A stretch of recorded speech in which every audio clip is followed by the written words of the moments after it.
বিরতির পর আবারও স্বাগত জানাচ্ছি সকালের বাংলাদেশে। সকালের বাংলাদেশে আমরা সবসময় চেষ্টা করি দেশের ইতিবাচক গল্পগুলো তুলে আনার, মানুষের সম্ভাবনাগুলোর কথা বলার।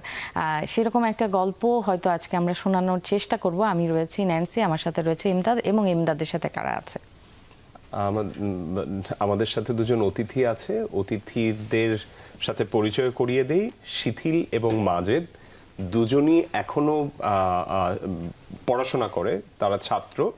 তারা আসলে মূলত এখানে এসেছে বোসন বিজ্ঞান সংঘ নামে যে কার্যক্রম, তাদের যে সংগঠন, এটার মাধ্যমে সারা দেশে স্কুল কলেজগুলোতে বিজ্ঞানটা, সায়েন্সটা ছড়িয়ে দেওয়ার জন্য কাজ করছে।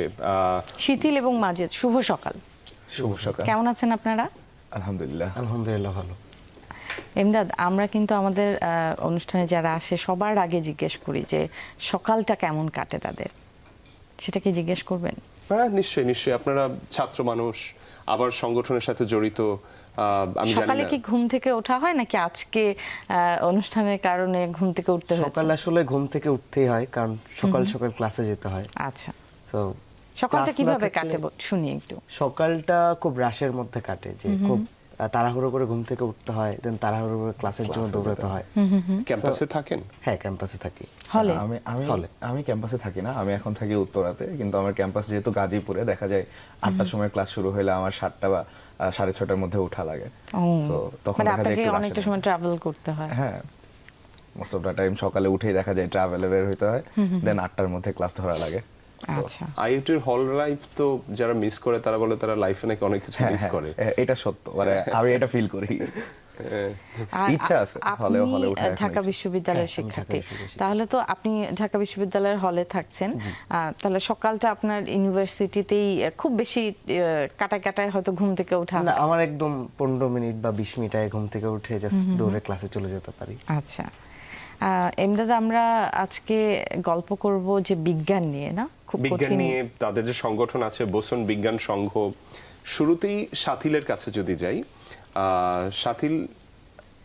শিথিল, আপনি একটু বলবেন যে বোসন বিজ্ঞান সংঘ যেটা, এটার সাথে আমাদেরকে একটু পরিচয় করিয়ে দেন, এবং আপনি হচ্ছেন সেখানকার সহসভাপতি। জি, একটু পরিচয় করিয়ে দেন। আচ্ছা, বোসন বিজ্ঞান সংঘ মেইনলি শুরু হয় 2014 সালে 4 জুলাই এর প্রতিষ্ঠা। মূলত সেখানে যে আমাদের টাঙ্গাইলে মাওলানা ভাসানী বিজ্ঞান ও প্রযুক্তি বিশ্ববিদ্যালয় আছে, সেখানকার 4 শিক্ষার্থী, আমাদের বড় ভাই ফিরোজ ভাই, আরিফ ভাই, অপু ভাই এবং কবির ভাই, এই 4 জন মিলে উদ্যোগ নেয় যে আমাদের টাঙ্গাইলে বিজ্ঞান মনস্ক একটা জাতি গড়ে তুলতে হবে। মানে বিজ্ঞান মনস্ক যারা স্টুডেন্ট আছে তারা যেন বিজ্ঞানটা চর্চা করতে পারে। গণিত এবং বিজ্ঞান যে ভীতিটা আছে, আমাদের দেখা যায় বর্তমান স্টুডেন্টের মধ্যে অনেকেই দেখা যায় গণিতটাকে ভয় পায়, বিজ্ঞানটাকে অনেক বেশি পরিমাণে ভয় পায়। সো এটাও যে মজা করে শেখা যায়, বা গণিত ও বিজ্ঞানটা যে মজার একটা জিনিস, সেটা আর কি শিক্ষার্থীদের মাঝে ছড়িয়ে দেওয়ার জন্য তারা 4 জন প্রথমে উদ্যোগ নেয়। তারা বোসন বিজ্ঞান সংঘ প্রতিষ্ঠা করেন, এবং তারপরে আমাদের বিভিন্ন সময় বিভিন্ন প্রোগ্রাম এবং ক্লাস নেওয়ার মাধ্যমে আমরা এই গণিত, আশা করছি এখনো মানে অনেকটাই গণিত এবং বিজ্ঞানের ভীতি কাটিয়ে উঠতে পেরেছি। আমাদের এই 10 বছরের জার্নিতে আমাদের এখন এই পর্যায়ে এসে আমরা টাঙ্গাইলে যতজন শিক্ষার্থীদের রেসপন্স পেয়েছি, তার মধ্যে দেখা যায় যে আমরা একদম শুরুতে আমি এবং মাজেদ ভাই আমরা ছিলাম, এখন আরো নতুন নতুন মুখ দেখছি। আশা করছি সামনেও তারা আমাদের এই হালটা ধরবে। মাজেদ, টাঙ্গাইলে কি আপনাদের নিজেদের গণ্ডি, সেই কারণে সেখান থেকে শুরুটা? আচ্ছা, এখানে একটা ছোট্ট একটা ব্যাক স্টোরি আছে। সেটা হচ্ছে যে আমরা খুব মফস্বল এলাকার জেলা শহর, তো আমাদের যেটা হয় যে খুব ছোটবেলায় যখন ছিলাম 6-7 এই বয়সে, তখন দেখতাম যে বিজ্ঞান মেলা হতো। আচ্ছা। এবং সেখানে বিভিন্ন প্রজেক্ট প্রদর্শনী হতো। তো ওখানে দেখতাম যে বয়েজ স্কুল এবং গার্লস স্কুলের একটা প্রচন্ড একটা কন্টেস্ট হইতো। তো আমরা ওই জায়গাটা থেকে চিন্তা করি যে আমাদের যে সায়েন্স প্রজেক্টগুলো আছে, এই প্রজেক্টগুলোকে আমরা কিভাবে ডেভেলপ করতে পারি, আরো বেটার করতে পারি, নতুন নতুন ইনোভেশন আইডিয়া আনতে পারি। এই জায়গাটা থেকে গার্লস স্কুলকে কি করে হারাইতে পারি, এটা কি একটা ইন্টেনশন ছিল? ইন্টেনশন ছিল আমরা একসাথে কাজ করব, একসাথে কাজ করে আমাদের প্রজেক্টগুলোকে আরো বেটার করব, আরো বেশি ইনোভেটিভ করার চেষ্টা করব। সেই জন্যই আমরা মূলত হচ্ছে 2 স্কুলের কিছু শিক্ষার্থী যারা বেয়ারলি 7-8-এ পড়ে, আমরা মিলে একটা প্ল্যাটফর্ম তৈরি করার চেষ্টা করি এবং সেটার নাম দেওয়া হয় সায়েন্স পার্ক প্রথমে। আর এদিক থেকে যে ফিরোজ ভাই বা কবির ভাই ওনাদের কথা বলা হইলো, ওনারা হচ্ছে বাংলাদেশ গণিত অলিম্পিয়াড কমিটির আয়োজিত ক্লাব সমাবেশে যোগ দেন 2012 সালে। ওখান থেকে তারা অনুপ্রেরণা পান যে আমরা টাঙ্গাইলে একটা সায়েন্স ক্লাব বা গণিত ক্লাব খুলতে চাই। কেন? কারণ আমাদের টাঙ্গাইলের ছেলেমেয়েরা অন্য অন্য কম্পিটিটিভ এক্সামে ভালো করলেও এই বিজ্ঞান ভিত্তিক বা মেধাভিত্তিক যে কম্পিটিশনগুলো হয়, গণিত অলিম্পিয়াড, বিজ্ঞান অলিম্পিয়াড, এগুলোতে ভালো করছিল না। তো ওদেরকে কিভাবে এগুলোতে ভালো করানো যায় সেটা নিয়ে কাজ করার জন্যই আসলে ওনারা একটা চিন্তা করতেছিলেন। এবং চিলড্রেন সায়েন্স কংগ্রেসের একটা ক্যাম্পে এই দুই মানুষজন হচ্ছে একত্রিত হয় এবং তারা ডিসিশন নেয় তারা নতুন করে শুরু করবে।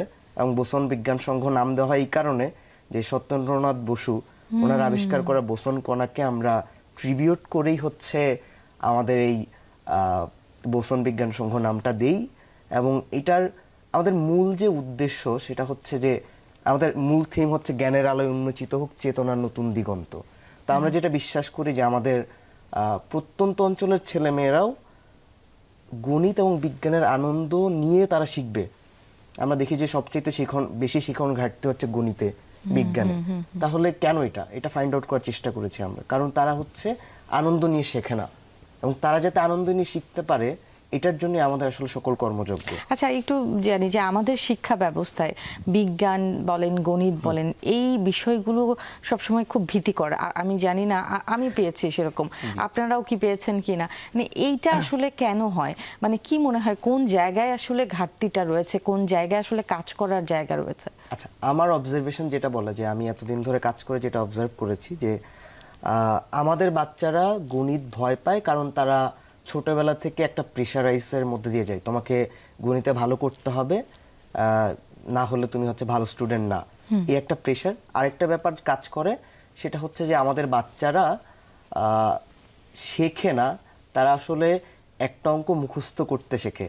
যেমন আমি যদি একটা উদাহরণ দেই যে আমাদের সময় যেটা হতো, স্কুলে হচ্ছে বোর্ডে একটা স্যার একটা অঙ্ক করাতেন এবং সেই অঙ্কটার একই নিয়মে একইভাবে করা যায় এরকম আরো 100টা বা 50টা হচ্ছে এক্সারসাইজ থাকতো, সেগুলো বাচ্চারা সলভ করতেন। তার মানে কি, সে আসলে অঙ্কটা মুখস্থ করতেছে, যে অঙ্ক কিভাবে করতে হয় সেটা মুখস্থ করতেছে।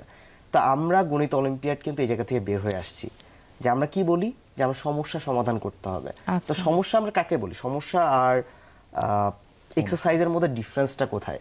ডিফারেন্সটা হচ্ছে সমস্যা আমরা প্রথমে একটা তাত্ত্বিক বিষয় শিখলাম, যেমন আমরা শিখতে পারি যে ফ্র্যাকশন শিখলাম, ধরলাম ভগ্নাংশ শিখছি, শেখার পরে আমরা যা শিখছি সেটার উপর বেস করে যে একটা নতুন সমস্যা বের করলাম, যে সমস্যাটা আসলে এর আগে ওকে কেউ করে দেয় নাই, যে এটা কিভাবে করতে হয় এটা সে জানে না, কিন্তু এটা করার জন্য যা যা জ্ঞান থাকা দরকার সেটা সে জানে। সে খুঁজে বের করবে যে কিভাবে এটা, মানে এই ম্যাথটা কিভাবে করা যায়। এই যে জার্নিটা সে খুঁজে বের করতেছে, এই জার্নিটার মধ্যে সে আনন্দ পায় আমরা মনে করি। অর্থাৎ শিক্ষা প্রতিষ্ঠানগুলোতে আসলে সেই জায়গাটা করে দিতে হবে শিক্ষার্থীদেরকে, যাতে করে সে আসলে পরীক্ষায় ভালো নাম্বার পাবে, সেইভাবে অঙ্ক বা বিজ্ঞানে চর্চা করবে তা না, আসলে সে আনন্দ নিয়ে শিখবে বা সেটা শেখার আগ্রহ তার মধ্যে জাগ্রত হবে, তাই কি? এর মানে কিন্তু এটা না যে সে আনন্দ নিয়ে শিখলে পরীক্ষায় কম নাম্বার পাবে, আমার মনে হয় সে আরো বেশি নাম্বার পাবে, কারণ সে হচ্ছে সমস্যা সমাধানে দক্ষ হয়ে উঠছে এবং সে পরীক্ষার প্রশ্নে যখন একটা নতুন সমস্যা পাবে সে সেটাকে যেভাবে ডিল করবে, যেভাবে সমাধান করবে, একটা বাচ্চা যে এই প্রসেসের মধ্যে দিয়ে যায় নাই সেটা পারবে না। সো আমার মনে হয় যে তারাই আসলে আরো বেশি ভালো করে। শিথিল মনে হয় কিছু বলতে চাচ্ছি। আচ্ছা, আমার ক্ষেত্রে যদি আমি বিজ্ঞানের দিকটা বলি, মানে অনেক সময় দেখা যায় যে আমরা বিজ্ঞানের যে যত সূত্র আছে বা যত কিছু আছে, এক্সপেরিমেন্ট আছে, সব আমরা পড়ে যাচ্ছি, আমরা নিজে থেকে দেখছি না বা হাতে কলমে শিখছি না। একটা জিনিস আমি একদম ছোটবেলা থেকে দেখছি যে অনেক কিছু বিজ্ঞানের অনেক জিনিস আছে যেটা হাতে কলমে করা যায়, আমরা নিজেরা করি। যেমন আমি যখন এই সেকেন্ড ইয়ারে, আমি এখন সেকেন্ড ইয়ারে ভার্সিটিতে, সেখানে যখন স্যার বললো যে তুমি কি ছোটবেলায় ম্যাগনেট বানিয়েছো নাকি, ওই যে পেরেক দিয়ে তার দিয়ে একটা ম্যাগনেট বানানো, ব্যাটারি। সো দেখা গেছে যে ওই ক্লাসে আমি এবং 1-2 জন বাদে মোটামুটি 40-50 জনের কেউই সেভাবে বানায়নি। সো এই যে হাতে কলমে যে প্র্যাকটিসটা, এই যে আনন্দ নিয়ে যে শেখাটা, এই শেখাটা আর কি স্কুল কলেজে আমরা খুব কম পাই। দেখা যায় স্কুলে ওইভাবে প্র্যাকটিক্যাল যে আমরা বলি প্র্যাকটিক্যালটা করা হয় না, কলেজেও খুব কম করা হয়। সো এই হাতে কলমে বিজ্ঞান শেখার মাঝে যে আনন্দ, যেভাবে শেখা যায় ওইটা কিন্তু আরো ভালোভাবে শেখা যায়। এই চর্চাটা আসলে বাড়াতে হবে। এবং শিথিল যেটা বললো, দেখেন ন্যান্সি, শিথিল যেটা পড়ে আইওটি বুয়েট কিংবা একদম টপ ক্লাস বিজনেস সায়েন্স যে ইঞ্জিনিয়ারিং ইউনিভার্সিটিগুলো আছে তাদের, ও বললো 40-50 জনের ভেতর 2-3 জন আছে যারা এরকম খুব একটা বেসিক কাজ করেছে। এখন যাই হোক, আমি চাই না জিনিসটা একটু ভারী হয়ে যাক, জিনিসটা লাইট থাকুক। এমনি বলেন তো যে আপনাদের 10 বছর যে জার্নিতে, 10 বছরে কি আপনারা কোনো পরিবর্তন বুঝেন যে টাঙ্গাইলের যাদেরকে নিয়ে শুরু করেছিলেন ওদের উন্নতি হয়েছে, কিংবা যেই জায়গাটায় উন্নতির জন্য আপনারা কাজ করেছিলেন এইটা কি দৃশ্যমান কোনো এভিডেন্স আছে আপনাদের কাছে যে কাজ হচ্ছে? জি অবশ্যই।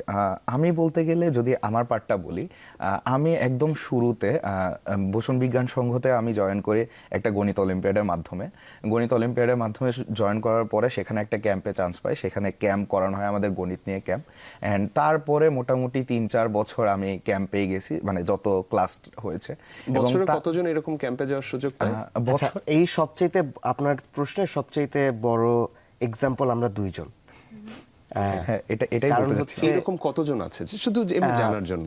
যদি 10 বছরের হিসাব করি তাহলে কম করে হলেও 4-5 হাজার স্টুডেন্ট আমাদের বাহ, ক্যাম্প তাহলে তো করেছে। নাম্বার ইজ মানে খুবই ভালো। অ্যাট লিস্ট জি।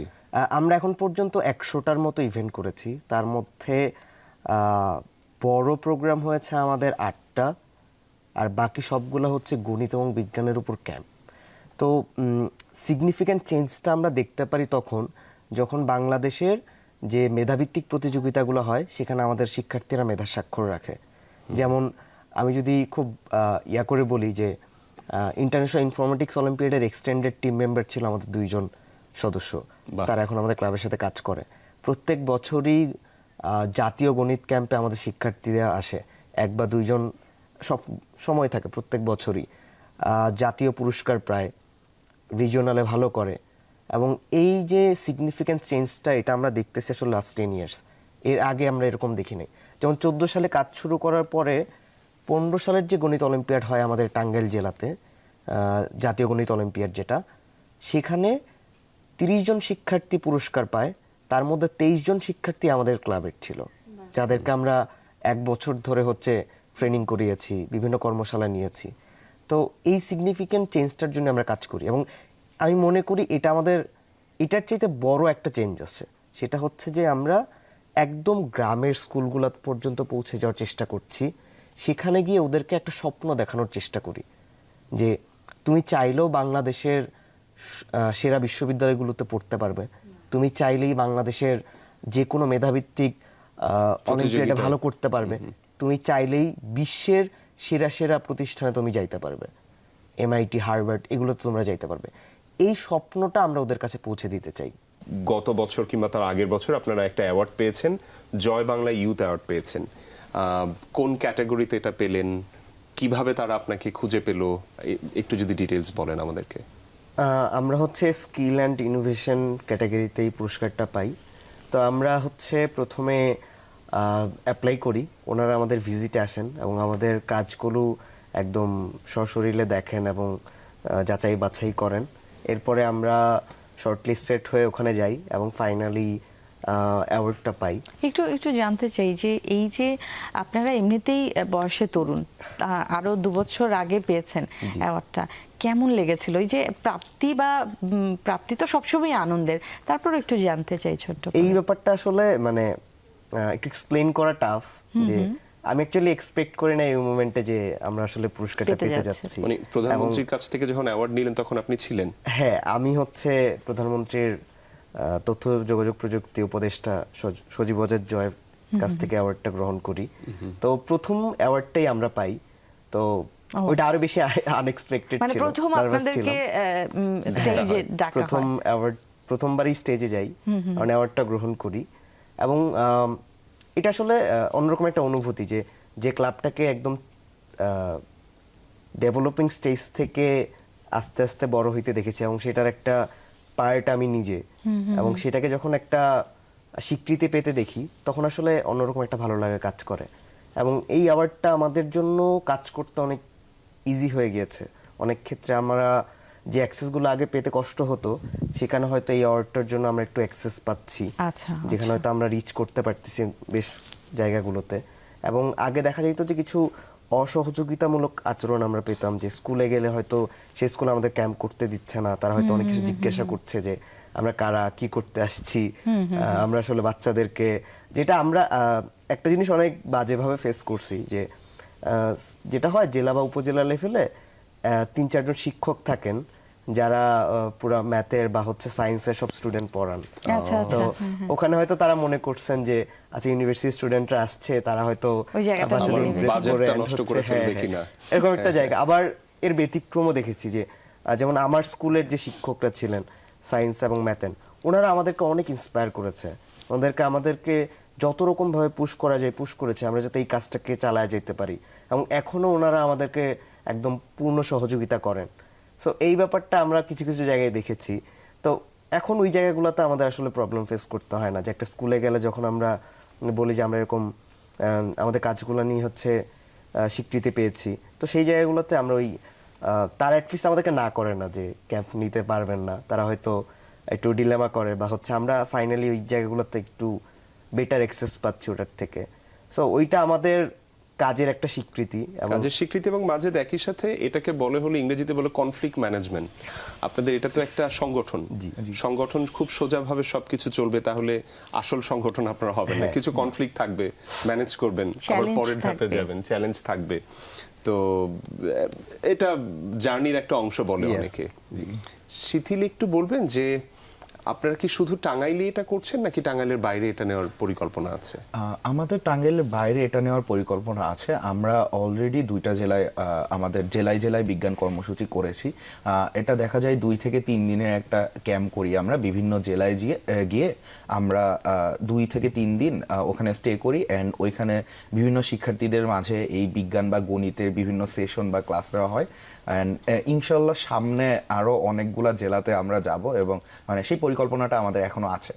আচ্ছা, এই যে আপনারা বলছিলেন যে অনেকগুলো ক্যাম্প করেছেন, অনেক শিক্ষার্থী আপনাদের এই ইয়ের আওতায় এসেছে, একটু জানতে চাই নারী শিক্ষার্থীদের আগ্রহ কেমন দেখেন এবং সেই সংখ্যাটা কেমন খুঁজে পান? সেটা কি আমি এখানে একটু একেবারে বলবো। সমান সমান নাকি কম বেশির না, বিষয়টা? আমরা যখন শুরু করি তখন নারী শিক্ষার্থীর সংখ্যাটা অনেক কম ছিল, অ্যারাউন্ড 8-10% এরকম নারী শিক্ষার্থী আমরা পেতাম। তো আমরা এটাকে ইনক্রিজ করার জন্য নারী শিক্ষার্থীদেরকে গণিত এবং বিজ্ঞানে মেধাভিত্তিক প্রতিযোগিতায় আনার জন্য আমরা একটা উদ্যোগ গ্রহণ করি। আমাদের উদ্যোগটা ছিল হাইপেশিয়া গার্লস ম্যাথ ক্যাম্প, এবং আমরা এটা প্রায় 5টা গার্লস একটু স্কুলে দর্শকদেরকে করেছি। জানাবেন হাইপেশিয়া কে ছিলেন একটু? হাইপেশিয়া একজন নারী গণিতবিদ এবং খুবই অনেকগুলো কাজ করে গেছেন থিওরিটিক্যাল ম্যাথমেটিক্সে। তো ওনাকে ট্রিবিউট করেই আমরা এই ক্যাম্পটার নাম। আপনারা তখন সেই জায়গাটাতে স্বপ্নের কাজ করেন না, যে হ্যাঁ। তোমরাও এরকম হতে পারো। ইন্সপিরেশন, হাইপেশিয়াকে আমরা একটা ইন্সপিরেশন হিসেবে ওদের সামনে তুলে ধরতে চেয়েছি। তো আমরা ওই ক্যাম্পগুলোতে আমরা অনেক সাড়া পেয়েছি। যেমন আমি বিন্দুবাসিনী গার্লস স্কুলে আমাদের একটা ক্যাম্পে শিক্ষার্থীর সংখ্যা ছিল প্রায় 400। মানে নরমালি একটা ক্যাম্পে 400 শিক্ষার্থী এটা খুবই আনইউজুয়াল। আচ্ছা। যেমন অনেক 70, 80 বা 100 স্টুডেন্ট আমরা এক্সপেক্ট করি, বাট আমরা 400 স্টুডেন্ট পেয়েছি এবং তাদের নিয়ে আমরা একটা বিশাল ক্যাম্প করেছি 2 দিনের। এছাড়াও আমরা টাঙ্গাইলের জেলার বাইরে গিয়ে একদম গ্রামের ইউনিয়ন পর্যায়ের একটা 3টা স্কুলে আমরা এরকম গার্লস স্কুলে হচ্ছে আমরা এরকম ক্যাম্প করেছি, এবং সেখান থেকে আমরা খুবই ভালো সাড়া পেয়েছি। আচ্ছা, এখানে অভিভাবকরা কি আগ্রহী হয় যে এগুলো করে আসলে পরীক্ষায় নাম্বার পাওয়া যাবে কিনা, সেই দ্বিধাটা কাজ করে কিনা এই তাদের দ্বিধাটা মধ্যে? আসলে এখন অনেকটাই কম কাজ করে, এই দ্বিধাটা আগে কাজ করতো। কারণ তখন আসলে গণিত উৎসব বা এই মেধাভিত্তিক প্রতিযোগিতাগুলো এত বেশি হাইলাইটেড ছিল না। সো এখন এটা যেহেতু একটা অনেক হাইলাইটেড একটা ব্যাপার হয়ে গেছে, তখন শিক্ষার্থীদের চাইতে আমি অভিভাবকদের আগ্রহ অনেক বেশি দেখি, বাহ। যে তারা আসলে চায় যে তার বাচ্চা ক্যাম্পে আসুক বা ক্লাস করুক, এই জিনিসগুলো জানুক। মাঝে আমি একটা প্রশ্নের উত্তর বুঝতে পারি না হয়তো। ন্যান্সি যেটা বললো যে এখন তাহলে নারীদের উপস্থিতি কেমন, আগে যেটা 8-10% বললেন, এখন কেমন? নারীদের উপস্থিতিটা আমরা 40%-এর দিকে নিয়ে যেতে পেরেছি। তাহলে তো খুবই ভালো, হ্যাঁ, খুবই ভালো। এটাকে আমরা আরো বাড়াইতে চাই, এবং আমাদের এই মেয়েদের নিয়ে স্পেশাল একটা অলিম্পিয়াড করার প্ল্যান আছে, স্পেশাল ক্যাম্পগুলোকে আরো বেশি ফ্রিকুয়েন্টলি করার প্ল্যান আছে, যাতে করে ওরা আরো বেশি আগ্রহী হতে পারে। যেমন আমাদের গত 15 তারিখ পরশুদিন আমাদের একটা ইভেন্ট ছিল, সত্যেন বোস গণিত বিজ্ঞান উৎসব। সেখানেও নারী শিক্ষার্থীদের অংশগ্রহণের হার এবং পুরস্কার প্রাপ্তির হার মোটামুটি 50% সমান পুরুষ শিক্ষার্থীদের প্রায় সমান। এবং এই জায়গাটায় মাঝে বলবেন যে ধরেন আমার ছেলে ও হচ্ছে এখন টিনেজারের ভেতরে প্রবেশ করছে, ওর গণিতের ব্যাপারে খুবই আগ্রহ আছে, সায়েন্সের ব্যাপারে, তো আমরা গণিত অলিম্পিয়াডে ওকে সরাসরি কম্পিটিশনে দিলাম। কিন্তু আমি ম্যাথে একেবারেই মানে আগ্রহ নাই আমার, আমি ভালো না, তো বাবা হিসাবে আমি আসলে ওকে হেল্প করার কোনো সুযোগ নাই। তো ও ঢাকাতে থাকে, একটা ইংলিশ মিডিয়াম স্কুলে যায়, সেক্ষেত্রে ও আসলে কিভাবে এই প্রসেসগুলোর ভেতর যেতে পারে? আমি ভাবলাম যে ওকে যদি 1-2 মাস আগে একটু কোচিং টাইপের কিছু দেয়া যেত। আচ্ছা, ও বললো যে বাবা আমি সবগুলো প্রবলেম সলভ করতে পারি, কিন্তু যে সময় ছিল ওই সময়টা আসলে আমার জন্য এনাফ ছিল না। আচ্ছা, ব্যাপারটা হচ্ছে আমরা গণিত উৎসবে বা আমাদের ইয়াতে আমরা একটা জিনিস নিরুৎসাহিত করি, সেটা হচ্ছে কোচিং বা হচ্ছে টিউশন পড়া। এর কয়েকটা কারণ আছে। যেমন আমি যদি ব্যাপারটার কিন্তু মধ্যে এটাও মনে রাখেন মাজেদ, আমার হাতে কিন্তু কোনো অপশন নাই। না, অপশন আছে, Option সেটা আমি আছে বলি, না? রিসোর্সের Okay, কথা জি। বলি। হ্যাঁ। সেটা হচ্ছে যে একটা বাচ্চা যখন কোচিং এ যায়, তার মধ্যে একটা মাইন্ডসেট তৈরি হয় যে আমাকে এখানে পুরস্কার পাইতেই হবে, আমার পিছু ইনভেস্টমেন্ট হচ্ছে, না পাইলে একটা প্রেশার। বাট আমরা কিন্তু এই প্রেশারটাই নাই করে দেওয়ার জন্য এইগুলো করি। আমরা কিন্তু ওদের মধ্যে, ওরা আনন্দ নিয়ে শিখবে এবং ওরা গণিত উৎসবে, আমরা এটাকে উৎসব কেন বলি, প্রতিযোগিতা বলতে পারতাম। উৎসব বলে এই কারণে যে ওরা এখানে এসে শুধুমাত্র অঙ্ক করা শিখবে না, ওরা শিখবে যে কিভাবে জ্ঞানের আহরণ এবং এটাকে শেয়ার করা যায়। ওরা শিখবে কিভাবে টিমে প্রবলেম সলভ করা যায়, ওরা শিখবে কিভাবে আইডিয়া শেয়ার করা যায়। কোচিং কিংবা টিউশন সেটাকে সবসময় আপনারা বরাবরই নিরুৎসাহিত করেন। তাহলে আসলে যারা হয়তো এটাতে আগ্রহী বা যেতে চায় আসলে এই গণিত বা বিজ্ঞানের বিষয়, তারা আসলে কিভাবে গ্রুমিংটা করবে, সেই বাচ্চাগুলোকে কিভাবে অভিভাবকরা গ্রুমিং করাবে? আচ্ছা, এবং মাজেদ মনে হয় শুনলে কষ্ট পাবেন এই কারণে আমি দুঃখিত। ওকে আমি বললাম তুমি যদি এটা পারো তাহলে তোমাকে 15 দিনের জন্য এমআইটিতে নিয়ে যাবো বাবা, আগামী বছর আমি টাকা জমাবো। দেখেন এটাও কিন্তু একটা প্রেশার। আবার তবে এইটা একরকম প্রেশারও বলা যায় না, এটা এটা তো আমরা কিন্তু inspirational বলতে পারি হতে হ্যাঁ, পারে, হতে পারে। একটা ওর একটা আগ্রহের জায়গা তৈরি করে দেয়, এটাও বলা যায়। আচ্ছা, তো আমরা যেটা করি যে আমি যেটা বলবো যে ওর ঢাকাতে এখন অনেক হচ্ছে ক্লাব আছে, স্কুলে ক্লাব আছে, তারপরে এমনি সেন্ট্রালি ক্লাব আছে। সেই ক্লাবগুলোতে সেশন হয়, সেই সেশনগুলোতে অংশগ্রহণ করতে পারে, যেগুলো একদমই ফ্রি। এর বাইরে ও নিজে নিজে পড়তে পারে। এই ক্লাব এবং কি পড়বে? সেশনগুলোতে অন্যান্য যারা দেখছেন তাদের জন্য আসলে জরুরি, যাদের বাচ্চা আছে এই ক্লাবগুলোকে তারা কিভাবে খুঁজে পেতে পারে?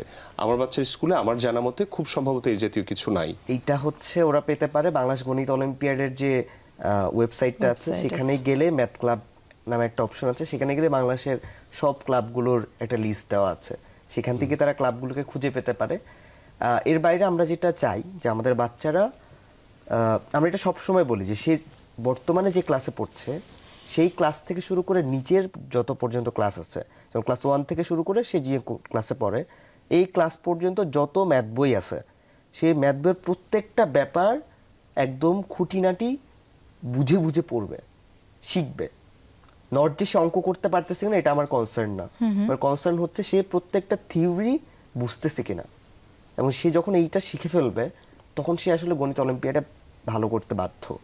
এবং এর বাইরে কিছু, যেহেতু আমরা পাঠ্য বইয়ের কোনো প্রতিযোগিতা করি না, সো এর বাইরে আমাদের এক্সট্রা নলেজ দরকার হয়, এবং সেগুলোর জন্য বাংলাদেশ গণিত অলিম্পিয়াড কমিটির যে ওয়েবসাইট আছে সেখানে বইয়ের লিস্ট দেওয়া আছে ক্যাটাগরি ওয়াইজ, সেই বইগুলো পড়া শুরু করতে পারে। এছাড়া বাংলায় আমাদের এখন গণিতের উপর অনেকগুলো ভালো ভালো বই আছে, প্রবলেম সলভিংয়ের বই আছে, থিওরিটিক্যাল বই আছে, সেই বইগুলো আমাদের বাচ্চারা সংগ্রহ করে নিজেরা পড়ে পড়ে শিখতে পারে এবং তার বন্ধুদের সাথে শেয়ার করে সেগুলোকে তারা আরও ডেভেলপ করতে পারে, প্রবলেম সলভিং স্কিল বাড়াইতে পারে। এবং আমরা এই ব্যাপারটাকে উৎসাহিত করি এই কারণে যে প্রবলেম সলভিং ব্যাপারটা এমন না যে তাকে কেউ শিখায় দিবে, এটা কোনোদিনও কেউ কাউকে শিখায় দিতে পারবে না।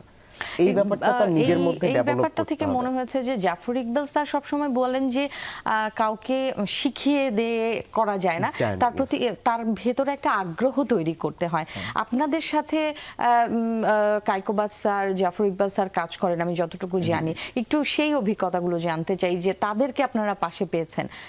অবশ্যই এই যে ভাই বলল যে আমাদের গত 15 তারিখ, এই 2 দিন আগে আমাদের একটা প্রোগ্রাম হলো, আমাদের সত্যেন বোস গণিত বিজ্ঞান উৎসব। সেই বিজ্ঞান উৎসবে কিন্তু কায়কোবাদ স্যার ছিলেন, সেই টাঙ্গাইলে গিয়েছিলেন। তিনি নিজে থেকে কথা বলেছেন, তিনি পুরা আমাদের প্রশ্ন, তিনিও কয়েকটা প্রশ্ন দিয়েছিলেন। তিনি নিজে থেকে কয়েকটা প্রশ্ন দিয়েছিলেন যে এটা গণিত অলিম্পিয়াডে দিও, অ্যান্ড তিনি এসে পরিদর্শন করেছেন, সবকিছু দেখেছেন। তিনি আমাদের প্রধান বক্তা ছিলেন। এবং তিনি মানে আমাদের হইলো প্রত্যেকটা উৎসবে দেখা যায় আমরা একটা প্রশ্নোত্তর পর্ব করি, যেমন শিক্ষার্থীরা প্রশ্ন করে স্যাররা উত্তর দেয়। সো তিনি ওইটা পরিচালনা করেছেন, যে শিক্ষার্থীরা যা যা প্রশ্ন ছিল তিনি তার উত্তর দিয়েছেন। তিনি শিক্ষার্থীদের মাঝে মজার মজার প্রশ্ন ছুড়ে দিয়েছেন, শিক্ষার্থীরা সলভ করেছে। সো বরাবরই দেখা যায় স্যারদের আমরা কাছে পেয়েছি, পাশে পেয়েছি অনেক। এটা নিশ্চয়ই খুব আপনাদের অনুপ্রেরণা দেয়। এটা আসলে আমরা মনে হয় যে তাদের স্বপ্নগুলোকেই বহন করে বেড়াচ্ছি, তারাই আসলে শুরু করেন এই আনন্দ চিন্তাটা নিয়ে তাদের গণিত কাছ থেকে, শেখার জি। যে যাত্রাটা, আমরা এটাকে একটা জার্নি হিসাবে দেখি। এবং আমরা এখনো আসলে একটা জায়গায় অসফল, যে আমরা একদম রুরাল এরিয়াতে পৌঁছাতে পারি নাই।